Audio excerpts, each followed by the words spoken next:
Bienvenue à cette capsule Espérance qui nous vient de la Maison du Renouveau. Alors pour toujours raviver la flamme, raviver se laisser réchauffer le cœur par le feu de l'amour, de l'esprit. Ce matin, je m'inspire des Actes des Apôtres au chapitre 12. Alors, si vous avez votre Bible tout près de vous, vous pouvez suivre la parole. Alors, c'est quelques années après la résurrection de Jésus, les communautés chrétiennes se sont répandues et ils arrivent à peine à rejoindre là, les gens loin de l'Église, les païens. Et c'est ce récit très bouleversant à cette époque-là. Le roi Hérode entreprit de mettre à mort certains membres influents de l'Église. Et il supprima par le glaive Jacques, le frère de Jean. Et quand il eut constaté la satisfaction générale des Juifs, il fit procéder à une nouvelle arrestation. Pierre, l'ayant fait appréhender, il le fait mettre en prison. Il le confie à 4 escouades de 4 soldats. Il se proposait de le citer en jugement le lendemain. Pierre était donc en prison, mais la prière fervente de l'Église montait sans relâche vers Dieu à son intention. Hérode allait donc le faire comparaître pour le condamner à mort. Et cette nuit-là, Pierre dormait entre 2 soldats, maintenu par 2 chaînes. Des gardes étaient en faction devant chaque porte. Tout à coup, l'ange du Seigneur surgit et le local fit un ondée de lumière. L'ange réveilla Pierre en lui donnant un coup au côté. « Lève-toi, vite », qu'il lui dit. Les chaînes se détachèrent des mains de Pierre et l'ange de poursuivre. « Tu mets ta ceinture, tu lasses tes sandales. » Et c'est ce que Pierre fit. Et l'ange ajoute, « Passe ton manteau, suis-moi. » Pierre sortit, il ne se rendait pas tellement compte de l'intervention de l'ange, que c'était réel. Il croyait rêver. Ils passèrent un premier poste de garde, puis un deuxième. Enfin, on entra par la porte de fer qui donne sur la ville. Elle s'ouvrit toute seule devant eux. Et une fois dehors, ils allèrent au bout de la rue et soudain l'ange quitta Pierre, qui retrouva ses esprits. Quelle puissance de la parole de Dieu, quelle force nous donne une parole. Tu mets ta ceinture, tu te lèves, et puis les portes se mirent à s'ouvrir. Nous autres, on essaie de faire ça par nous-mêmes, par notre propre moyen, de renouveler notre Église, nos paroisses. Et là, le Seigneur nous dit, oui, mais faut vous mettre la main à la pâte. Mais d'abord, écoutez ce que l'Esprit a à vous dire, puis ce qui vous met dans le cœur. Alors, sur l'arrestation et la délivrance de Pierre qui est en prison. Alors là, Pierre, il vit une quarantaine. Il n'est plus dans son travail, dans sa prédication. Alors, il vit vraiment en réclusion. Et il perd ses moyens, les mains, les pieds attachés, les portes fermées. Ça ressemble beaucoup au temps qu'on vit parfois actuellement d'une façon plus spéciale, mais aussi c'est la situation de nos églises, c'est la situation beaucoup de nos paroisses, de nos communautés, de nos vies personnelles. D'abord, on place cette parole de Dieu-là dans son contexte. Vous savez, quand l'Évangile a commencé à être répandu à travers le monde après la résurrection de Jésus, c'était un feu, hein, un feu roulant. Alors c'était une sorte de jeunesse, de fraîcheur. Les gens étaient tombés en amour avec Jésus, avec sa parole. Et Pierre avait tellement fait des bons coups de filet, hein, vraiment des pêches miraculeuses. Vous savez, à la Pentecôte, on parle de 3000 personnes qui sont venus rejoindre, se regrouper en communauté, en cellules, en petites églises. Et un peu plus tard, il y a eu les 4000 de la multiplication des pains, une des multiplications des pains, puis ensuite une autre multiplication, 5000 qui se joignent à l'Église, qui se joignent au groupe de croyants. Une sorte de vent de Pentecôte, hein? Une fraîcheur, ça rentrait à pleine porte, hein, dans l'Église, et comme dit un mystique, les étincelles du brasier du cœur de Dieu étaient devenues des vives flammes d'amour. Et le feu de l'Esprit s'est mis à courir de communauté en communauté, de village en village, de ville en ville. Et vous savez, c'était comme une grande incendie d'amour. Et les gens avaient une ferveur, une sorte de passion, une sorte d'élan, d'enthousiasme. Ça a été les premières années de l'Église. Vous savez, c'est comme dans nos mariages, hein? Alors, des fois, les 10 premières années, ça va. Alors, les 10 premières années où on donne notre vie à une communauté, à un groupe de prière, ça va. Alors, mais à un moment donné, le vent tourne de bord.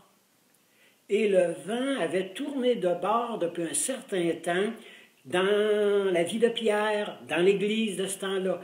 L'événement en prison, ça se passe peut-être après une quinzaine d'années après la résurrection de Jésus.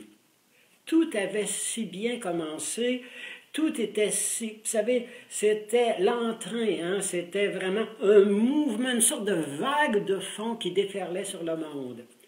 Mais après 15-20 ans, les gens s'étaient refroidis. On était bien ensemble, ceux qui étaient déjà là, ceux qui sont habitués à l'église, ceux qui viennent à tous les dimanches. Mais les autres, ceux qui ne sont jamais venus, ceux qui ont quitté, les jeunes, les enfants, les familles, comment les rejoindre? Et là, il fallait, et c'est là que Pierre va vivre une expérience d'être sans moyens, en prison, entre 4 murs, confiné, arrêté. Vous savez, vraiment, là, devant, on ne savait plus comment s'y prendre, comment rejoindre les gens, comment aller vers eux, comment sortir, comment s'approcher d'eux, et comment leur parler de notre bonheur, de nos croyances, de la bonne nouvelle qui nous habite. On ne savait plus. Alors, on était dans la désolation, hein? Et là, vous savez, c'est plus comme dans le bon vieux temps, hein?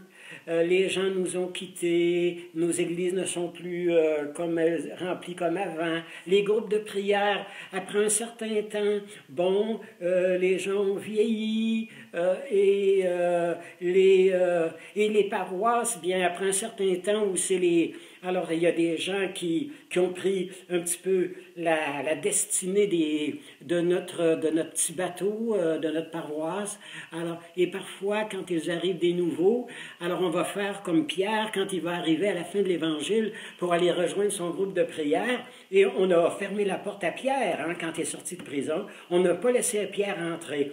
La petite servante qui l'a accueilli, sortie de prison, alors elle est allée dire aux gens, Pierre est là, il vient prier avec nous, il vient chanter avec nous, il vient danser avec nous. Et les gens ont dit, t'es folle, c'est impossible, il est en prison. Alors, c'est pas Pierre, ça doit être un double, quelque chose, son ombre. On n'était pas ouvert au nouveau. On n'était pas ouvert à que d'autres viennent changer nos habitudes, nous changer nos chants, nous changer notre rythme de célébration. On ne voulait pas être bousculé, on voulait avoir du bon monde, des bons chrétiens, des gens, vous savez, qui marchent à notre suite. Et là, c'était vraiment la dépression, c'était la désolation, et Pierre aussi, avec son Église, est en quarantaine, et c'est l'image de Pierre en prison. Et là, on nous parle de ce... Alors, il s'est endormi, hein? Alors, Pierre, c'est chacun de nous, là, en prison, hein? Alors, on a les mains attachées, on ne sait plus trop comment s'y prendre. Et là, Pierre, on dit que Pierre était là et il s'est endormi profondément. Une nuit. Nous sommes dans cette nuit-là, une nuit sans rien prendre. Une nuit blanche. Une nuit où il y a un certain ennui, une certaine déroute. Et là, vous savez, il est entré dans la nuit. Et il est entré dans un sommeil profond. Il est entré dans une sorte de lâcher-prise, de s'abandonner. Il est vraiment entré là, dans cette partie lumineuse de lui, cette partie dans le sommeil, dans la prière profonde, alors, où les anges nous visitent, où l'Esprit est en train de faire son œuvre. Il est entré dans une nuit. Hein? Et dans la nuit, l'ange lui a parlé, l'ange lui a donné la direction, l'ange lui a parlé et les portes se sont ouvertes une après l'autre, les portes se sont vraiment ouvertes l'une après l'autre. Les portes pour aller vers les gens qui ne sont pas à l'église, les portes pour aller vers les jeunes, les portes peuvent s'ouvrir. Mais il faut d'abord qu'on ait rentré à l'intérieur, qu'on ait plongé, vous savez, dans ce fond de lumière en nous, cette vie divine, cette vie éternelle qui nous habite, cette partie sainte de nous, cette partie transfigurée en nous. Plongeons dans cette nuit, parce qu'autrement, on risque une certaine monotonie qui peut s'installer dans la situation qu'on vit. Le danger de s'installer, puis un certain ennui, se disperser. Non, il faut rentrer chez soi, rentrer dans la nuit, rentrer dans cette... Vous savez, j'aime bien cet exemple de la mère, quand certaines de nos mères, alors quand ils veulent endormir un enfant agité, un enfant qui s'énerve avant la nuit, alors on dirait que parfois, alors là, l'enfant qui a peur de la nuit, qui a peur des cauchemars qu'il pourrait faire, qui a peur des rêves la nuit, alors c'est comme si il retarde le sommeil. Alors il parle, il raconte des histoires, il vous fait raconter des histoires et ça n'en finit plus. Et à un moment donné, la mère va être obligée de dire à l'enfant, là, tu vas t'arrêter, et là, tu vas te tourner de bord, et là, tu vas fermer les yeux et tu dors. Et dans le sommeil, si l'enfant arrive vraiment à fermer les yeux et s'abandonner dans les bras de son père, il va être refait pendant la nuit. Il va être capable de ressusciter pendant la nuit. Il va être capable de rebondir sur ses pieds et demain, il ne sera plus le même. Il faut rentrer dans cette profondeur, il faut rentrer dans cette intimité, il faut rentrer dans le secret du Père qui veut nous parler. Ferme la porte de ta chambre, ferme les yeux, entre chez toi. Quelqu'un a dit ceci de très beau, la nuit, le soir, c'est vraiment un temps privilégié où on apprend à s'abandonner. On apprend déjà à mourir d'une certaine manière. Puis le matin, on va ressusciter. C'est intéressant de voir que notre difficulté de sommeil, notre difficulté de dormir profondément, notre difficulté de rentrer chez soi, c'est une certaine mort. C'est la peur de la mort. La peur de ne plus être capable de rien. Pierre, vraiment, là, est entré chez lui dans ce sommeil. Il fallait, Pierre, et là, l'ange va le réveiller, hein? L'ange va lui donner un coup, hein? Parfois, c'est un coup. C'est ce qu'on vit actuellement. Il y a un grand coup à la planète, là. Un grand coup est donné à l'humanité, là. Un grand coup est donné dans chacune de nos pays. Il y a un coup là, qui nous est donné, comme l'ange a donné un coup aux côtés de Pierre pour le réveiller, pour qu'il sorte de son endormissement, qu'il sorte de son sommeil. Alors, les gens attendaient après lui, les gens comptaient sur lui, les gens avaient besoin d'un message d'espérance, les gens avaient besoin de nouvelles lumières. Il fallait que... Et Pierre, vous savez, l'ange va lui dire, tu te mets ta ceinture, tu chausses tes sandales, tu me suis. L'erreur de Pierre, c'était qu'il ne suivait plus Jésus, il suivait les analyses, il suivait les statistiques, il suivait vous savez, toutes les nouvelles techniques, il suivait tout ça, lui.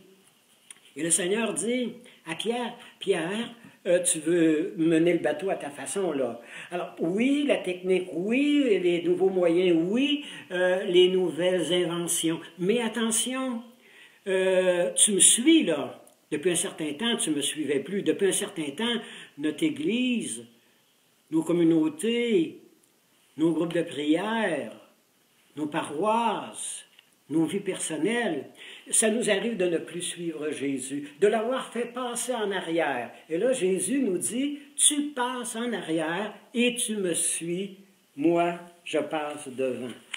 Alors, vous voyez un petit peu l'invitation qui nous est faite là, de continuer la route, de continuer le chemin et d'espérer comme Pierre. Et Pierre s'est sorti de sa prison, il avait vraiment une sorte de passion nouvelle, et là l'Église va se répandre à travers les pays d'Afrique. L'évangélisation de l'Afrique va commencer. Les gens qui n'avaient jamais entendu parler de Dieu, ils vont en entendre parler. Et la bonne nouvelle va vraiment prendre un air d'aller incroyable. Une belle prière avant de notre chant. Seigneur, réconcilie-moi avec moi-même. Comment peux-tu que je peux aimer les autres si je ne m'aime pas? Seigneur, toi qui m'aimes tel que je suis et non pas tel que je me rêve, aide-moi donc à accepter ma condition humaine limitée, mais appelée à se dépasser. Et apprends-moi à vivre avec mes ombres et mes lumières, mes douceurs et mes colères, mes rires et mes larmes, mon passé et mon présent. Donne-moi de m'accueillir comme toi tu m'accueilles. Délivre-moi de la perfection que je veux me donner et ouvre-moi la sainteté que toi tu veux m'accorder. Je voudrais tellement déverrouiller les portes de ma prison intérieure, mais je tiens les clés de la porte fermée dans mon poing. Donne-moi le courage de sortir de moi-même et dis-moi que tout est possible à celui qui croit. Dis-moi que je peux encore, oui, que je peux encore guérir dans la lumière de ton regard et de ta parole. Et maintenant, écoutons, toi, moi, chacun de nous, venons à la danse, venons rentrer dans la valse de la parole qui nourrit, de la parole qui change nos vies. Toi, moi, chacun de nous.